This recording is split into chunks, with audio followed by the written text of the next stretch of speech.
बोलो श्री सतगुरु महाराज। बोलो श्री सतगुरु महाराज की जय। बोलो श्री प्राणनाथ प्यारे की जय।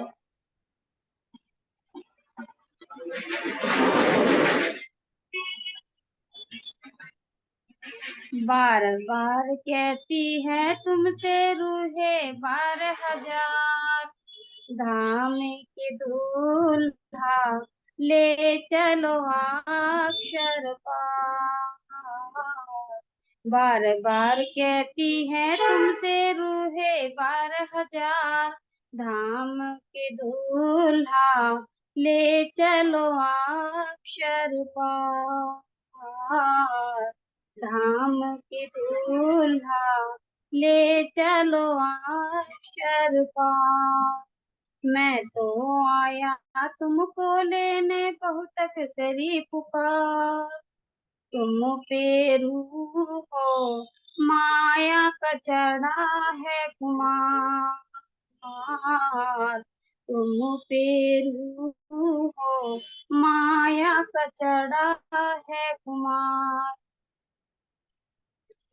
माया भी तो तुमने दिखाई, हम ना इसको जाने थे।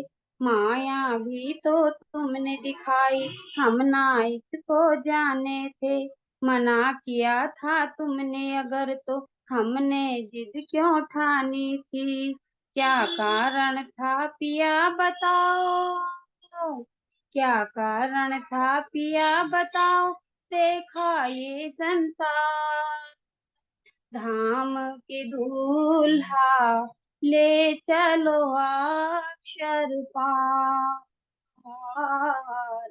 धाम के दूल्हा ले चलो अक्षर पार। मैं तो आया तुमको लेने, बहुत करी पुकार। तुम पे रूह हो माया का चढ़ा है खुमार। तुम पे रूह हो माया का चढ़ा है खुमार। बार बार कहती है तुमसे रूहे 12,000, धाम के दूल्हा ले चलो अक्षर पार। धाम के दूल्हा ले चलो अक्षर पार। कारज कारण महाकारण की बात अगर तुम जानोगे, कारज कारण महाकारण की बात अगर तुम जानोगे। इक्स साहेबी दोनों हमारी ये ही सच कर मानेंगे। इक्स साहेबी दोनों हमारी ये ही सच कर मानेंगे। वाणी ने तुम्हें बता दिया है, वाणी ने तुम्हें बता दिया है, करते सब कुछ तार। तुम पे रूह हो माया का चढ़ा है खुमार। तुम पे रूह हो माया का चढ़ा है खुमार। मैं तो आया तुमको लेने, बहुत करी पुकार। तुम पे रूह हो माया का चढ़ा है कुमार। वाणी भी तो है तुम्हारी, तुमने ही पर्दा डाला है। वाणी भी तो है तुम्हारी, तुमने ही पर्दा डाला है। मेर हुक्म और जोश इश्क का भेद इलम से खोला है। मेर हुक्म और जोश इश्क का भेद इलम से खोला है। खोल दिए हैं भेद सभी, खोल दिए हैं भेद सभी, अब मेरे ओ भरतार। धाम के दूल्हा ले चलो अक्षर पार। धाम के दूल्हा ले चलो अक्षर पार। बार बार कहती हैं तुमसे रूहे 12,000, धाम के दूल्हा ले चलो अक्षर पार, धाम के दूल्हा ले चलो अक्षर पार। मैं तो आया तुमको लेने, बहुत तक करी पुकार, तुम पे रूप हो माया का चढ़ा है खुमार, तुम पे रूप हो माया का चढ़ा है खुमार। बोलो श्री सतगुरु महाराज की जय, बोलो श्री प्राणनाथ प्यारे की जय। प्रणाम जी। हाँ जी भी प्रणाम जी सुमशा जी, बहुत बहुत धन्यवाद। बहुत प्यारा भजन बोला। आपके चरणों में कोटि कोटि प्रेम प्रणाम जी। चलिए प्रेम से कीजिए, अनुमत कीजिए।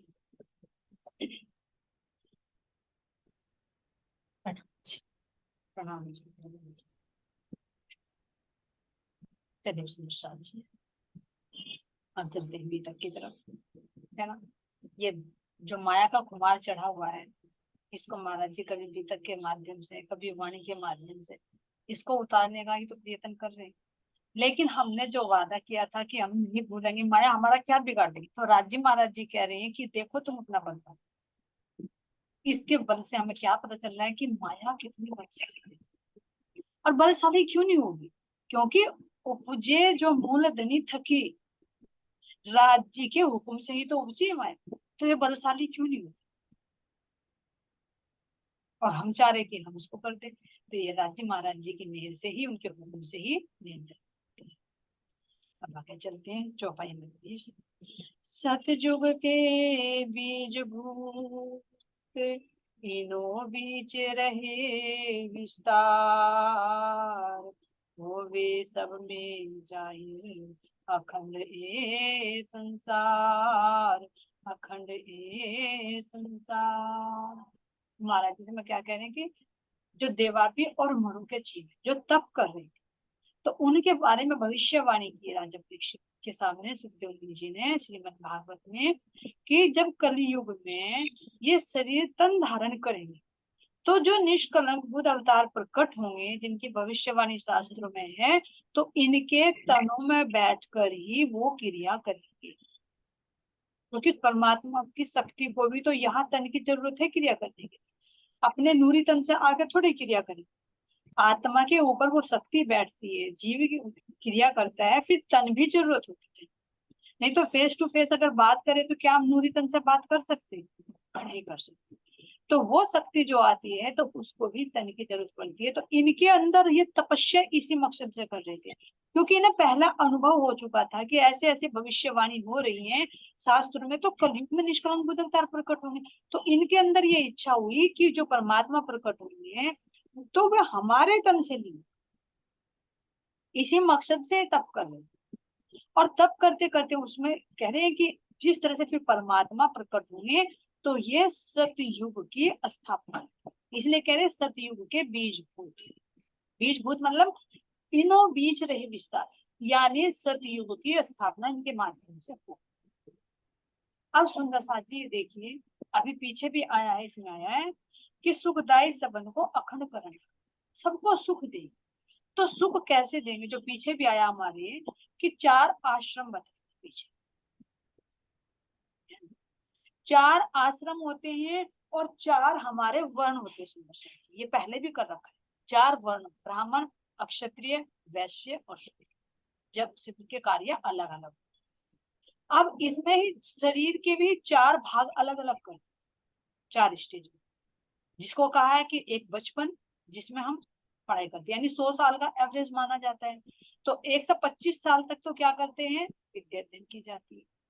25 से 50 तक अपना गृहस्थ जीवन किया जाता है, धनोपार्जन किया जाता है। उसके बाद 50 से 75 तक कौन सा होता है? वानप्रस्थ आश्रम होता है, जिसमें घर परिवार की तरफ से थोड़ा सा लगाव कम हो जाता है और परमात्मा की तरफ को बढ़ना शुरू। फिर उसके बाद आता है संन्यास आश्रम। तो संन्यास आश्रम में तो वृद्धावस्था आ जाती है, 75 से 100 साल। तो उसमें क्या कह रहे हैं कि उसमें केवल अपने परमात्मा के ध्यान में लीन हो, ये 4 आश्रम। तो ये कह रहे हैं कि इनसे सुख कैसे मिलेगा, कैसे स्थापना करें। कह रहे ना आगे कि वर्णाश्रम युक्तम धर्म पूर्वत प्रथमिष्यति, यानी पूर्ववर्त की तरह जो 4 आश्रम थे ऐसे कलयुग में स्थापना करें। अब देखे तो कलयुग में तो ऐसा नहीं हो रहा, कौन घर बार छोड़ छोड़ कर जाए, कोई व्यवस्था है ही नहीं, डामाडोल हो गई। लेकिन अगर धर्म के राह पर चलना है तो ये वास्तव में होता है। कैसे होता है? क्यों? क्योंकि एक जीवन का सेटलमेंट पहले ही करना होता है कि हमें किस समय में क्या करना है। तो सबसे पहले क्या है, 25 साल तक क्या करें, पहले विद्या अध्ययन करेंगे। क्यों? क्योंकि अगर विद्या अध्ययन नहीं करेंगे, संसार का ज्ञान नहीं लेंगे, तो फिर आगे कैसे बैकग्राउंड बनेगा, उसका मकान कैसे खड़ा होगा अगर हमारी नींव नहीं बनी। तो विद्या अध्ययन कर संसार का ज्ञान अनुभव लिया जाता है। फिर उसके बाद अपने गृहस्थ जीवन का निर्वाह, और गृहस्थ जीवन का जब निर्वाह हो जाए, अब तो 100 साल नहीं उम्र, 80 का तो 20-20 में डिवाइड करना पड़ेगा।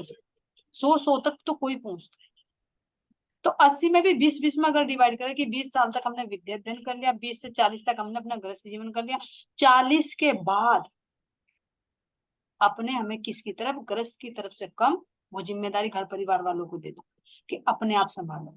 अब जितना हम इंटरफेयर करेंगे उतनी ही हमारी तो वृत्ति खराब होगी, लेकिन घर परिवार वाले भी, कौन चाहेगा तुम इंटरफेयर करो। घर में अगर तुम्हारी बहुएं आगे वे अपनी चलाना चाहेगी क्योंकि उनका भी अधिकार, वे सोचेंगे मेरा घर है, बेटा भी अपनी चलाना चाहेगा, तो फिर तुम्हारी कौन सुनेगा, तुम अपनी लगाओगे, अपनी ढकोगे, तो क्या होगा, वहां पर भी विरोध बनता है। तो क्या फिर सुख मिलेगा? लौकिक सुख की बात करें, अखंड सुख तो बहिष्ठ में है ही है। यह भी तुम्हें अपना जीवन किस तरह से लेवल में चलना, तो इसको महाराज जी सिखा रहे हैं। घर में रहते रहते अपनी वाणी की तरफ को लगो, अपने ध्यान की तरफ को लगे, अपने राज्य से प्रेम भरी मीठी मीठी बातें करो। क्यों संसार में इंटरफेयर करते हो? तो अगर ज्यादा इंटरफेयर करोगे, जितना है इतना तो जरूरी है, लेकिन कम करते रहना चाहिए, बढ़ा दो अपनी सीमा, अपनी चाल को इधर से हटाकर इधर की तरफ को कर दो। और फिर कह रहे हैं कि आगे जो संन्यास आश्रम, उस संन्यास आश्रम में तो क्या करना है कि घर वाले घर का काम जाने, मुझे तो अपने परमात्मा है और अपने से मतलब है। 2 टाइम की रोटी मिल गई, ठीक है, जैसे काम चल रहा है चल रहा है। तो ये गृहस्थी में रहकर थोड़ा मुश्किल तो पड़ता है, लेकिन चाहे तो हो सकता है। और नहीं तो बहुत से तो ऐसे भी सुंदर साथ हैं कि घर बार छोड़कर अपने बच्चों को सौंपकर आश्रम में जाकर सेवा करते हैं। लेकिन अगर ऐसा ऐसा सबके लिए संभव नहीं है, तो महाराज जी कह रहे हैं कि घर में ही रहिए, अंतर में कीजिए पास।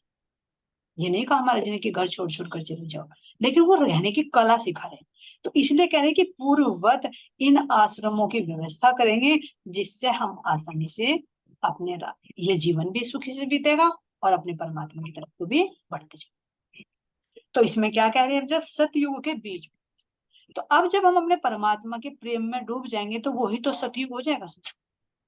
तो ये इनो बीच रहे विस्तार, इन दो जो जीव हैं, ये जो आगे निजानंद धर्म की स्थापना करेंगे, तो इनके अंदर ही सतयुग का बीज है, यही उसकी स्थापना करेंगे। अब नहीं तो कहते कि सतयुग कहाँ गया, तो इस मतलब सतयुग कैसे आएगा अंदर से, एक तो बाहर से, एक अंदर से, दो तरह से। तो होवे सब में जाहिर अखंड संसार, तो जब सब में जाहिर हो जाएगा तो संसार अखंड हो जाएगा, लेकिन ये ज्ञान जब फैल जाएगा, तो अब कौन सा ज्ञान फैल जाएगा, अब सतयुग, चारों युगों को देखते सुनिए साहब, 4 युग होते हैं हमारे, सतयुग, त्रेता, द्वापर और कलयुग। तो इनका तो हमें पता कि किस किस तरह से बाहर में कितनी कितनी इनकी आयु है, तो कलयुग की तो सबसे कम आयु है। अब इनका एक जाहिरा अर्थ है, तो एक बातुनी। तो अब ये बातुनी जो रहस्य महाराज जी दे रहे हैं, इसमें बता रहे हैं कि जो हमारा ऐतवर्य ब्राह्मण खंड है, उसमें एक श्लोक आता है जिसमें 4 युगों का बातुनी बताया। इसमें क्या कह रही हैं कि कली शयानो भवती संगीनास्तु द्वापर उत्थिष्ट अस्त्रेता भवती कृत संपद्यते चरस चरवी। यानी जो 4 युग है, तो सबसे पहले युग बता रहे हैं कि कलयुग। तो कलयुग को देखो, यानी जिसमें सारे कलुषित विचार, ये अंदर में अनुभव करना है। जब हमारे अंदर कलुषित विचार होंगे तो हमारी अवस्था कैसी होगी, बिल्कुल अज्ञानता में। केवल भौतिक दृष्टि पर ही हमारी भौतिक दृष्टि रहेगी, दैहिक दृष्टि रहेगी, और इसमें ईर्ष्या, काम, क्रोध, लोभ, मोह, अहंकार, ये क्या है? ये अज्ञानता का आवरण पड़ने पे तो क्रिया होती है। तो यही हमारे अंदर कलयुग है। जब हम अज्ञानता की नींद में सो रहे हैं, ना हमें ये पता कि मानव तन हमें क्यों मिला है, ना हमें ये पता कि मैं कौन हूँ, ना हमें ये पता कि मैं परमात्मा कहाँ पर है, ना ये पता कि मैं उनको कैसे प्राप्त करूं। बस खा रहे हैं, पी रहे हैं, सो रहे हैं, जानवरों की भांति रह रहे हैं। तो ये क्या है? ये कलयुग है, हमारे अंदर में ही कलयुग है। तो इसीलिए कह रहे हैं कि जो अज्ञानता की नींद में सोया हुआ जीव है, वो कलयुग के वशीभूत। अब दूसरा कह रहे हैं कि द्वापर। अब ज्ञान पाकर, द्वापर मैंने दूसरा जो कर, ज्ञान पाकर अगर वो खड़ा हो जाए, यानी कुछ कुछ ज्ञान लेने लगे, कुछ ग्रंथों का ज्ञान हो, कुछ अपने परमात्मा का ज्ञान हो, कुछ अपनी पहचान हो, यानी उसे ये पता लग जाए, भले ही चाहे देवी देवताओं में लगा हुआ, हर ब्रह्मांड में ही भक्ति कर रहा हो, नवता भक्ति में ही हो, लेकिन कुछ ना कुछ तो वो ज्ञानता की नींद से तो उठ रहा है, अपने विकारों पे कुछ तो वो नियंत्रण कर रहा है। उसे ये तो पता लग गया कि भाई ये गलत है, ये सही है। तो जो ज्ञान पाकर उठ जाए, तो वो हो गया द्वापर, यानी उसका दूसरा पैर उठ गया। अब आता है त्रेता। अब त्रेता में कह रहे हैं कि उठकर अगर खड़ा हो जाए, जाग तो गया, पता तो लग गया, लेकिन वो उठकर क्या कह रहे हैं? खड़ा हो जाए, यानी उस चीज को व्यवहार में ले आए। सबसे बड़ी प्रॉब्लम ये होती है, हमें पता होता है कि ये गलत है, ये सही है, लेकिन पता होते होते भी हम उसको व्यवहार में नहीं ला पाते। इसलिए महाराज जी ने रहनी पे विशेष महत्व दी। कथनी करनी गई रात में, अब आया रहनी का समय। तो कौल, फैल और हाल बताए, तो हाल पे विशेष। तो इसीलिए यहाँ पर कह रहे हैं कि जो जागृत हो जाए, यानी ज्ञान ले ले, और उस ज्ञान को फिर वो व्यवहार में ले आए, यानी जाग कर खड़ा हो जाए, उसे व्यवहार में ले आए, और व्यवहार में ले आए तो उसके लिए क्या होगा? वो त्रेता युग। अब आता है सत्य। जब वो अपने इन ज्ञान को, इन गुणों को अपने व्यवहार में ले आए, तो खाली इससे तो काम नहीं चलेगा। महाराज जी कह रहे कितने पवित्र हो, लेकिन जब तक हृदय में वो प्रेम नहीं होगा, तो प्रेम से ही तो परमात्मा मिलेंगे, तो परमात्मा तब भी नहीं। सतयुग यानी जो सत्य है, जो परमात्मा सत्य है, उस सत्य की संग करना, उसकी तरफ को दौड़ लगाना। कैसे? जाग कर अगर प्रेम हृदय में आ जाए, तो वो चारों चीज हो जाएंगी, यानी संसार का भी पता लग जाएगा कि मैं कौन हूँ, कहाँ से आया है, ये संसार कैसा है।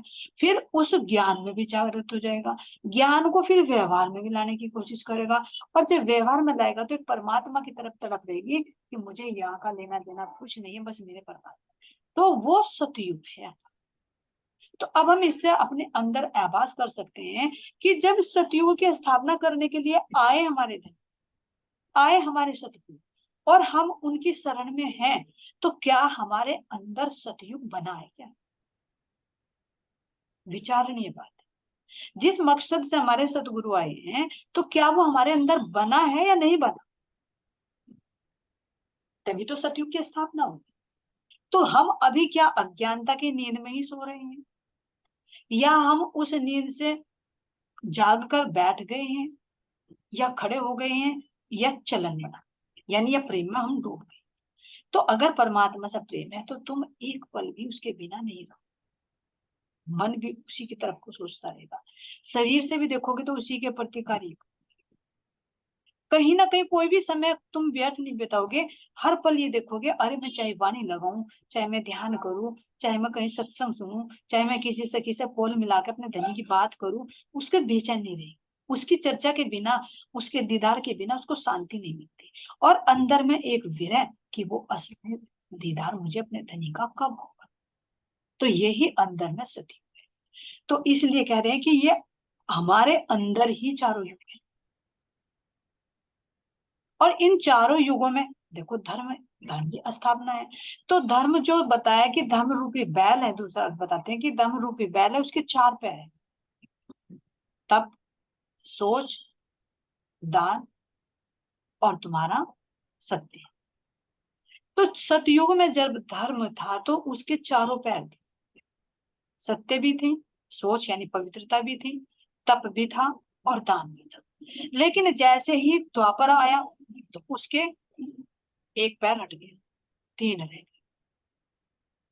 फिर उसके बाद सोच यानी पवित्रता, तो पवित्रता सत्य तो चला गया सतयुग में, झूठ बोलना पूरा बल बना गया द्वापर। फिर सोच भी चली गई, जो पवित्रता थी घर की, भाई यहाँ रसोई में चप्पल नहीं लेके जाना, मंदिर में इस तरह से करना, भोग ऐसे बनाना, पूरी पवित्रता थी। लेकिन धीरे धीरे वो भी चला, बाहर की भी पवित्रता और अंदर की भी। एक तो बाहर की है, एक अंदर की भी गंदगी होती है जो हमारे अंदर दूसरों के प्रति विकार भरे हुए हैं। तो वो पवित्रता भी चली गई, कलुषित विचार होते चले गए, क्योंकि कलयुग आना है। तो दो धर्म के दो पैर चली गई, सत्य भी चला गया, सोच भी चला गया। अब आया त्रेता, त्रेता में हो गया तप, तप भी चला गया, त्रेता की जाती। अब केवल कलयुग रह, कलयुग में रह गया दान। दान खूब कर रहे हैं, जितना भी चाहे, चाहे धोखेधड़ी से दूसरे का दिल दुखाकर कमाई करनी हो, बस दान दे देंगे, हमारा धन शुद्ध हो जाएगा। लेकिन महाराज जी कह रहे क्या दान करना है, इन विकारों का दान करना है, इन विकारों को छोड़। तो ये धर्म के चार पैर हैं, जो कलयुग में केवल एक ही पैर रह गया धर्म का। तो ये चार युग हैं, ये हमारे अंदर की सुंदर शक्ति, क्योंकि हर एक चीज का अंदर बातूनी भी होता है। तो चार युगों में कह रहे हैं कि धामधनी इस तरह से बता रही हैं कि जब ये देवापी और मरु के जीव के ऊपर राज्य महाराज जी विराजमान होंगे, एक पर श्यामा जी, एक पर राज्य महाराज जी, तो तब यहाँ पर इन दोनों के माध्यम से सतयुग की स्थापना।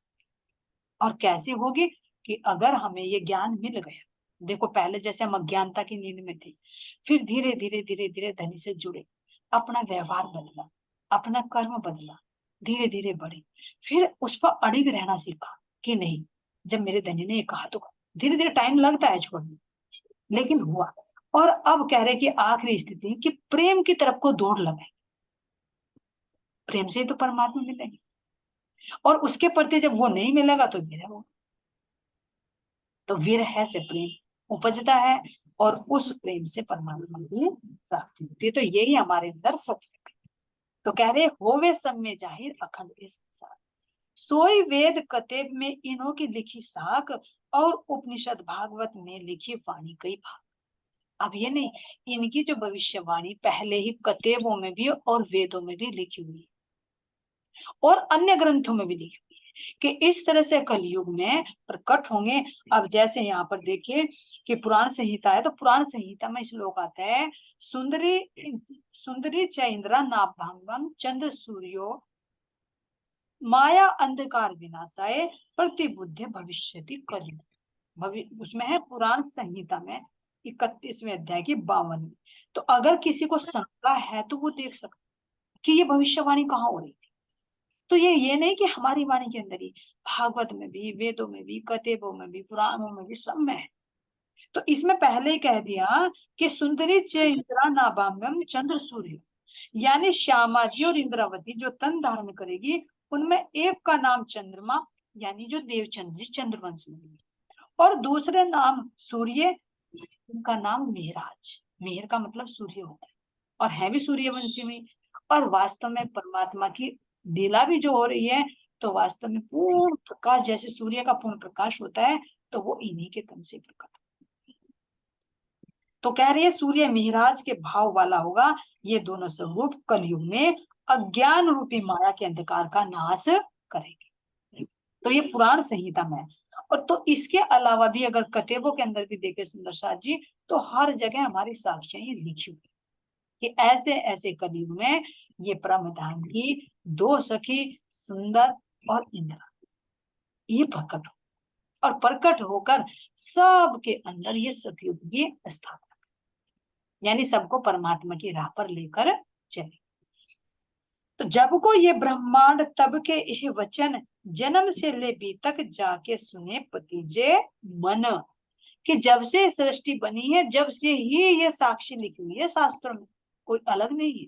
जबकि ये ब्रह्मांड तब के ये वचन, धामधनी ने तभी लिखवा दी ये वचन कि मेरी रूहें आने वाली है। जैसे यहाँ पर भी देखिए कि अगर यहाँ पर मान लीजिए 1 महीने बाद अगर तुम्हारे सहारनपुर में या कहीं पर मेरठ में, दिल्ली में, मुजफ्फरनगर में मोदी जी आने वाले हैं, तो कितने दिन पहले न्यूज आ जाएगी,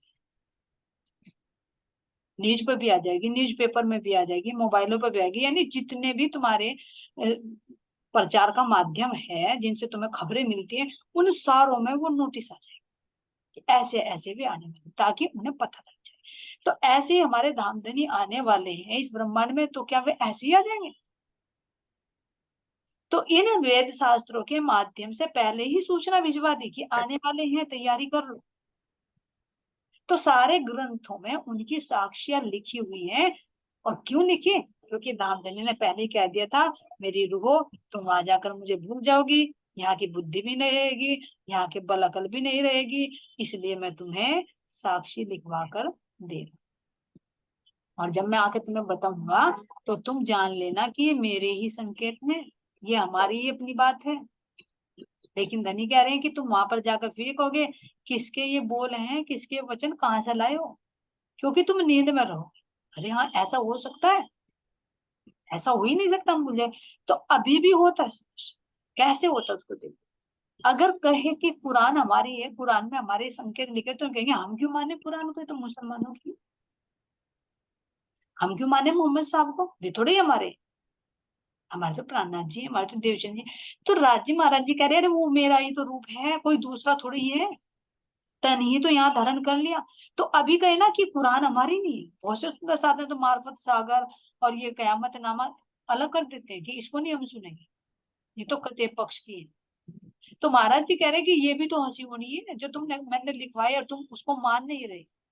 और मान लोगे तो कुछ परसेंट हो जाए कि हाँ हमें है विश्वास अपने धनी के वचनों पर। तो जुदा जुदा भाषा में उन्होंने आके यहाँ समझे। लेकिन अगर हम अज्ञानता के विलीन में पूर्ण विश्वास नहीं है, तो हम भाषा में, वेशभूषा में फिर भी अलझे।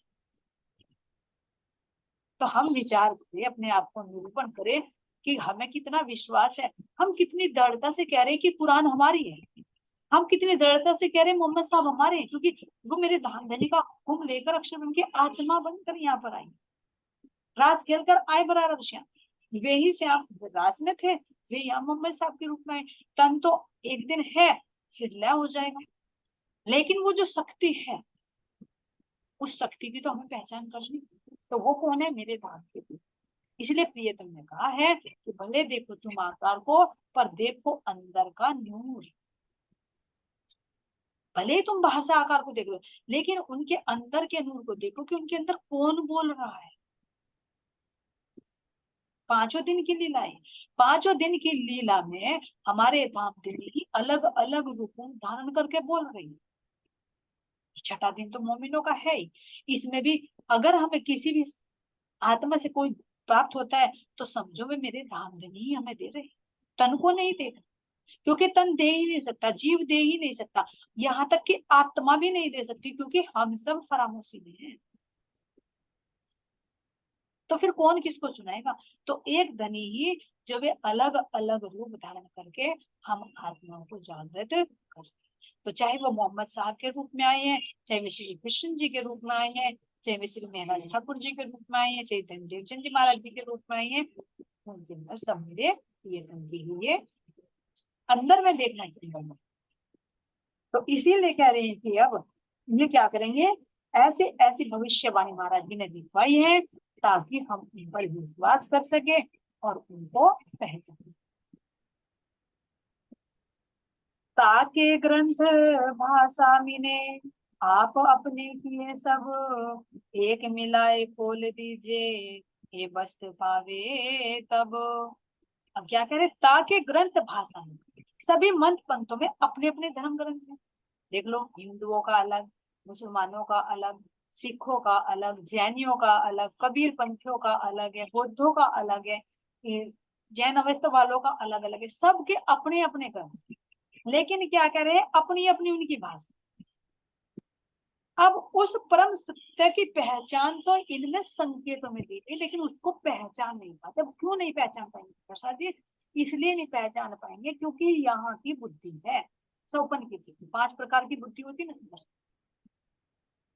सपन की बुद्धि, जागृत बुद्धि, नूर बुद्धि, मूल बुद्धि और निज बुद्धि।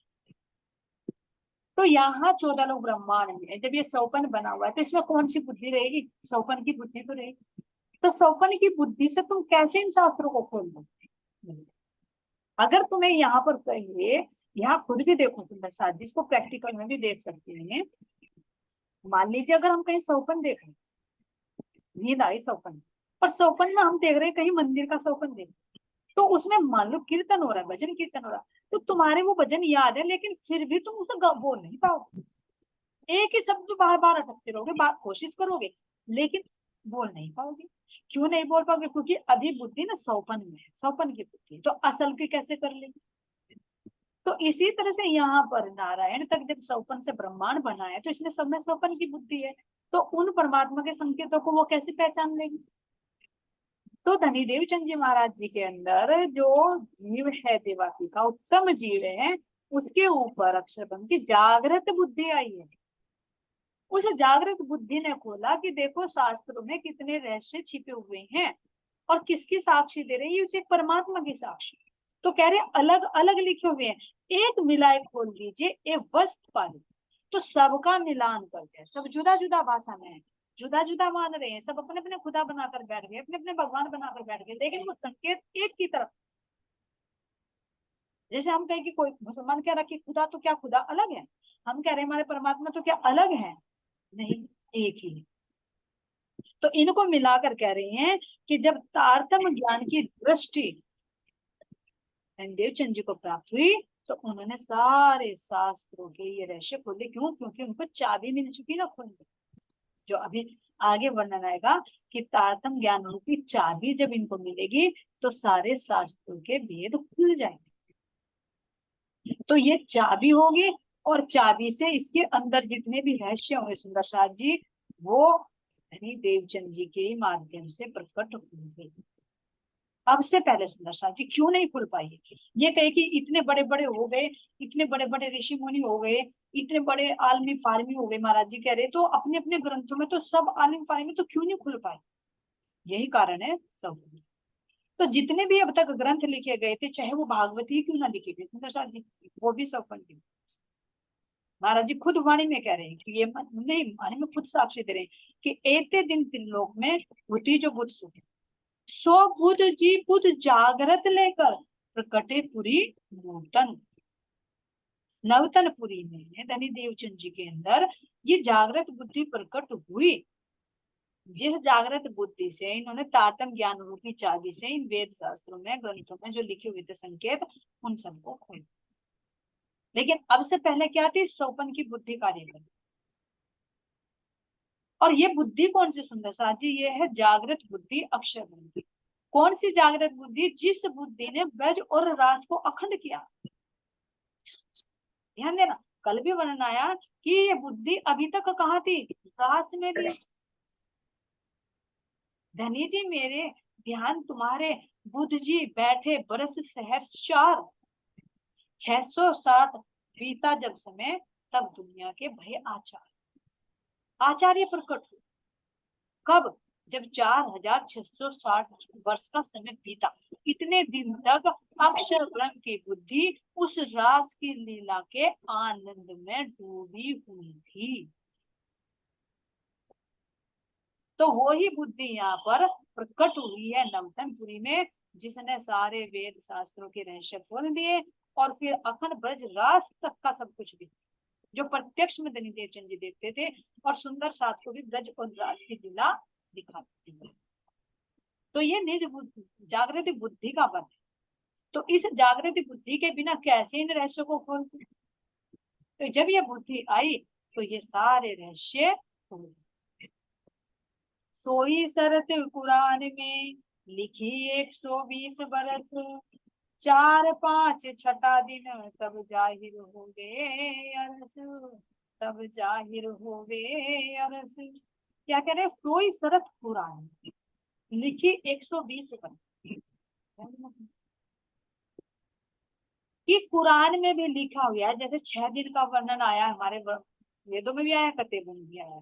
तो इसी तरह से यहाँ कह रहे हैं कि जो पुराण में लिखा हुआ था कि 120 वर्ष जागने के हैं श्यामा जी, तो 4, 5 और छठा दिन तब जाहिर हो गया। तो चौथे दिन की लीला, 5वें दिन की लीला और छठे दिन की लीला जब होगी तब परमधाम पूर्ण रूप से प्रकट हो जाए। तो इसमें सुंदर साथ जी कह रही हैं, अब इसमें विचार करिए 120 वर्ष, टाइम तो कम रहेगा लेकिन लेते हैं कि 120 वर्ष कब होते हैं, 120 वर्ष की जागनी कैसे। अब ये देखिए, ये जो हमारे आते हैं धनी देवचंद जी, विक्रम संवत 1638 में क्या होता है, जन्म, और विक्रम संवत 1712 में क्या करते सुंदर साथ जी, तन छोड़ देते, है ना। तो ये देवचंद जी के तन की लीला हुई सुंदर साथ जी। अब इसके बाद जब विक्रम संवत 1712 होता है, तो विक्रम संवत 1712 जब धनी देवचंद जी ने तन छोड़ देते हैं, तो जागने का कार्य किससे होता है, श्री प्राणनाथ जी का। और कब तक होता है, जब गुम्मर जी ने 1751 तक की लीला होता है, जब वे ध्यान अवस्था में पहुंच जाते। तो अब ये साल सुंदर साथ जी हुए प्राणनाथ जी के तन से। अब इसके बाद जो वर्णन आता है वो आता है विक्रम संवत 1751 से 1758, यानी 7 वर्ष की लीला, जो जागने का हुक्म दिया था ना महाराज जी ने छत्रसाल को, तो उनसे जागने का कार्य। तो ये 120 वर्ष होते हैं। जो देखते हैं कि 74 वर्ष तो देवचंद जी ने जागने का कार्य किया, 39 वर्ष तक मामा श्री प्राणनाथ जी ने किया, और 7 वर्ष तक प्राणनाथ छत्रसाल जी के थे। तो विक्रम संवत 1758 में ये 120 वर्ष का समय पूरा होता है, जो 120 वर्ष की इसमें दी गई है। तो इस तरह से जागने का जब प्रकट होता है तो पूर्ण परिणाम यहाँ पर प्रकट हो जाएगा, सबको इसका विस्तार पता। तो ये 120 आगे मार्फत सागर में है, ये हमारे शास्त्रों में भी लिखा हुआ है, कतेब में भी लिखा है, यहाँ पर संकेत दिया। तो इसलिए कह रही हैं अब जा कि ये 4, 5 और छठा दिन तब जाहिर होवे अरस, परम धाम पूर्ण रूप से प्रकट हो जाएगा, क्योंकि पूर्ण रूप से जागने चाहिए। तो ये होते हैं हमारे 120 वर्ष, जो चौथा दिन धनी देवचंद जी का, 5वां दिन किसका है, हमारे महाराज जी श्री प्राणनाथ जी का, और छठा दिन मोमिनों का, जो मोमिनों का तो चल रहा लेकिन छत्रसाल जी का भी समय इसी में। तो ये 120 वर्ष की जागनी बताई श्यामा जी की। तो आगे इसमें आगे लेंगे, क्या कह रहे हैं अब, जब सृष्टि सेजदा करे होवे जाहिर अखंड धाम, जो याद नहीं अक्षर को सो शुभ सबो हुई तमाम, सो शुभ सबो हुई तमाम। बोले श्री प्राणनाथ प्यारे की, श्री सतगुरु महाराज जी की, स्वामी श्री लालदास जी महाराज की, श्री पन्ना